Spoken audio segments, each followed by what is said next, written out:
पापमोचनी एकादशी 2025 में कब है? आइए सुने पापमोचनी एकादशी की कथा और सही तारीख। युधिष्ठिर महाराज ने भगवान श्री कृष्ण से चैत्र, गुजरात, महाराष्ट्र के अनुसार फाल्गुन मास के कृष्ण पक्ष की एकादशी के बारे में जानने की इच्छा प्रकट की तो वे बोले, राजेंद्र, मैं तुम्हें इस विषय में एक पापनाशक उपाख्यान सुनाऊंगा जिसे चक्रवर्ती नरेश मारधाता के पूछने पर महर्षि लोमश ने कहा था। मारधाता ने पूछा, भगवान, मैं लोगों के हित की इच्छा से यह सुनना चाहता हूँ कि चैत्र मास के कृष्ण पक्ष में किस नाम की एकादशी होती है, उसकी क्या विधि है तथा उससे किस फल की प्राप्ति होती है? कृपया ये सब बातें मुझे बताइए। लोमश जी ने कहा, नृपश्रेष्ठ, पूर्व काल की बात है। अप्सराओं से सेवित चैत्ररथ नामक वन में, जहाँ गंधर्वों की कन्याएं अपने किंकरों के साथ बाजे बजाती हुई विहार करती हैं, मंजुघोषा नामक अप्सरा मुनिव मेघावी को मोहित करने के लिए गई। वे महर्षि चैत्ररथ वन में रहकर ब्रह्मचर्य का पालन करते थे। मंजुघोषा मुनि के भय से आश्रम से एक कोस दूर ही ठहर गई और सुंदर ढंग से वीणा बजाती हुई मधुर गीत गाने लगी। मुनिश्रेष्ठ मेघावी घूमते हुए उधर जा निकले और उस सुंदर अप्सरा को इस प्रकार गान करते देख बरबस ही मोह के वशीभूत हो गए। मुनि की ऐसी अवस्था देख मंजुघोषा उनके समीप आई और वीणा नीचे रखकर उनका आलिंगन करने लगी। मेघावी भी उसके साथ रमन करने लगे। रात और दिन का भी उन्हें भान न रहा। इस प्रकार उन्हें बहुत दिन व्यतीत हो गए। मंजुघोषा देवलोक में जाने को तैयार हुई। जाते समय उसने मुनिश्रेष्ठ मेघावी से कहा, ब्रह्मा, अब मुझे अपने देश जाने की आज्ञा दीजिए। मेघावी बोले, देवी, जब तक सवेरे की संध्या न हो जाए तब तक मेरे ही पास ठहरो। अप्सरा ने कहा, विप्रवर, अब तक न जाने कितनी ही संध्याएं चली गईं। मुझ पर कृपा करके बीते हुए समय का विचार तो कीजिए। लोमश जी ने कहा, राजन, अप्सरा की बात सुनकर मेघावी चकित हो उठे। उस समय उन्होंने बीते हुए समय का हिसाब लगाया तो मालूम हुआ कि उसके साथ रहते हुए उन्हें 57 वर्ष हो गए। उसे अपनी तपस्या का विनाश करने वाली जानकर मुनि को उस पर बड़ा क्रोध आया।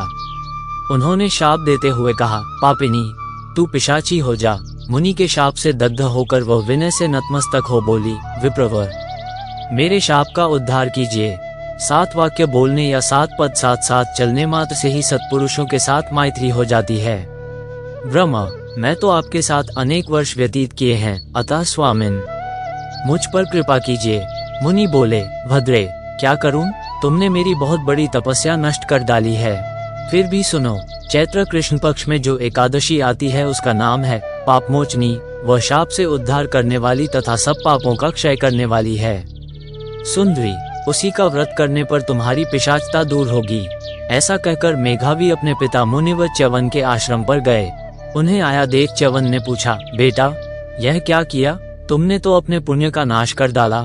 मेघावी बोले, पिताजी, मैंने अप्सरा के साथ रमन करने का पातक किया है। अब आप ही कोई ऐसा प्रायश्चित बताइए जिससे पातक का नाश हो जाए। च्यवन ने कहा, बेटा, चैत्र कृष्ण पक्ष में जो पापमोचनी एकादशी आती है उसका व्रत करने पर पापराशि का विनाश हो जाएगा। पिता का ये कथन सुनकर मेघावी ने उस व्रत का अनुष्ठान किया। इससे उनका पाप नष्ट हो गया और वे पुनः तपस्या से परिपूर्ण हो गए। इसी प्रकार मंजुघोषा ने भी इस उत्तम व्रत का पालन किया। पापमोचनी का व्रत करने के कारण वह पिशाचियोनी से मुक्त हुई और दिव्य रूपधारिणी श्रेष्ठ अप्सरा होकर स्वर्गलोक में चली गई। भगवान श्री कृष्ण कहते हैं, राजन, जो श्रेष्ठ मनुष्य पापमोचनी एकादशी का व्रत करते हैं उनके सारे पाप नष्ट हो जाते हैं। इसको पढ़ने और सुनने से सहस्र गोदान का फल मिलता है। ब्रह्महत्या, सुवर्ण की चोरी, सुरापान और गुरुपत्नी गमन करने वाले महापात की भी इस व्रत को करने से पाप मुक्त हो जाते हैं। यह व्रत बहुत पुण्यमय है। पापमोचनी एकादशी का सही तारीख है और उपवास का नियम 26 मार्च बुधवार सुबह 5:15 पर और अंतराल समय है 27 मार्च सुबह 5:14 से 9:20 तक। आप सब परिवारों को एकादशी की हार्दिक शुभकामनाएं। सभी प्यार से बोले, जय जय श्री कृष्णा, जय जय सीताराम, जय श्री राधे श्याम।